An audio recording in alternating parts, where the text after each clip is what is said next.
నమస్తే అండి. మీరు గ్రామంలో ఉంటున్నారా? పొలాల్లో పనిచేస్తున్నారా?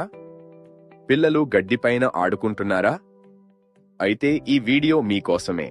స్క్రబ్ టైఫస్ అనే జ్వరం గురించి తెలుసుకుందాం. చిన్న కీటకం కాటు వల్ల వచ్చే ఈ జ్వరం సరైన సమయంలో చికిత్స చేయకపోతే ప్రాణాంతకం కావచ్చు. స్క్రబ్ టైఫస్ ని గడ్డి జ్వరం అంటారు. ఇది ఓరియెన్షియా సుత్సుగ్ముషి అనే బ్యాక్టీరియా వల్ల వస్తుంది. చిగురుటాకా అనే చిన్న కీటకం ఈ బ్యాక్టీరియాని మోస్తుంది. ఇవి గడ్డి, పొదలు, పొలాల్లో ఉంటాయి.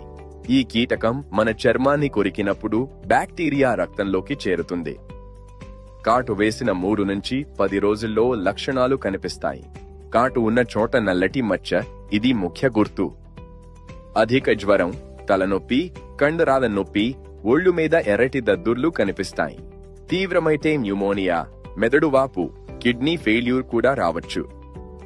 స్క్రబ్ టైఫస్ కి వ్యాక్సిన్ లేదు, కానీ 100% నివారణ సాధ్యమే. పొలంలో పనిచేసేటప్పుడు పూర్తి చేతులు, కాళ్ళు ఉండే దుస్తులు ధరించండి. బూట్లు, సాక్స్ తప్పనిసరి. DEET లేదా పర్మెథ్రిన్ ఉన్న రిపెల్లెంట్ చర్మానికి దుస్తులకు రాయండి. పొలం నుంచి వచ్చిన వెంటనే స్నానం చేయండి. స్క్రబ్ టైఫస్ చాలా సులువుగా నయమవుతుంది.